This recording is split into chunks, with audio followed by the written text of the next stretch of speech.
Yo, what's going on guys, Z-Karma here and welcome back to another Borderlands 3 video. Today I bring you guys another dedicated drop rates video. Recently the drop rates were permanently increased after the Farming Frenzy event, and these videos will serve as a guide to give you an idea of what to expect when farming a certain boss. With these videos you will more or less know how long you will need to farm an enemy before they drop their dedicated loot or whatever you want. Today, I will present you the drop rates I got after farming Katagawa Ball 500 times on Mayhem 4. His dedicated loot pool contains the Kill of the Wisp, the Brainstormer, and the Tsunami. The data that we collected throughout these kills go as followed. The number of world drops, which only includes grenades, shields, and weapons because artifacts and class mods are not anointed. Anyways, so we get the number of world drops, how many of those were anointed. We also get the number of dedicated drops and the anointed, and then we also get the number of class mods and the number of artifacts separated from everything else. Because normally I do include the number of class mods and artifacts in the total world drop count, but this time around I just decided to separate them in order to get a better anointed to world drop ratio since these two cannot be anointed. So please just keep that in mind in case you see a pretty low world drop count compared to what we normally get.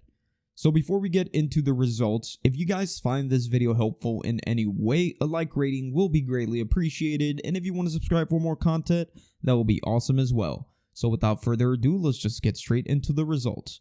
After 500 kills on Mayhem 4, I got 584 world drops with 326 anointed. I also got 163 dedicated drops with 124 of those anointed, and we got 135 class mods and 109 artifacts. So, let's take a look at the world drops. Remember, this number does not include the class mods and artifacts, and we were able to get around 116 per 100 kills. And as for the anointed chance, we had a 55% chance for these world drops to come anointed, which is actually a very high chance compared to before these drop rates were permanent.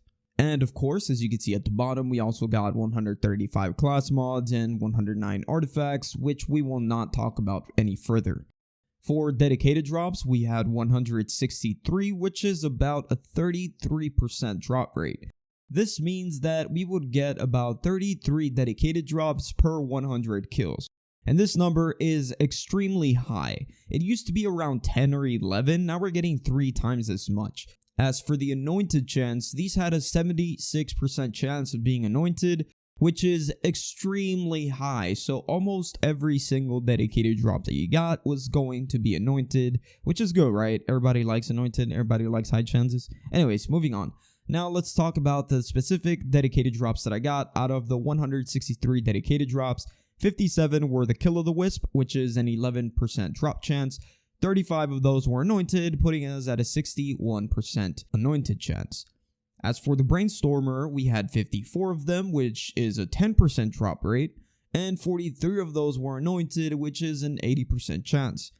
And finally, for the Tsunami, we had a 52 drop, which is around a 10% drop rate, and 46 of those were anointed, which is an 88% chance. As you can see, all these drop rates for these weapons are at least 10%, and these drop rates were consistent across all sets of 100 kills. I did not once experience a dry period of not seeing any of these weapons. So far from what I've farmed, Katagawa Ball seems to be the most generous normal boss in terms of dedicated drops.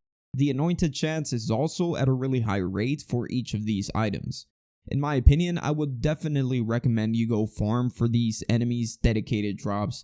I was on Mayhem 4, but obviously dedicated drops are the same across every Mayhem level. So on Mayhem 3, you should get the same amount of dedicated drops, just a little bit less anointed. So let me know what you guys think about this. In the future, I will split into 250 kills on Mayhem 3 and 250 on Mayhem 4, just to see how much of a difference there is in anointed chances. So for those people that can't farm as effective on Mayhem 4 than they do on Mayhem 3, they can have something to look forward to when they farm on Mayhem 3. So anyways guys, that's going to end the video for today. Hope you guys enjoyed this video. If you did, please don't forget to hit that like button and subscribe for more Borderlands 3 content. Have yourselves a great rest of your day, and I will see you guys on the next one. Peace out.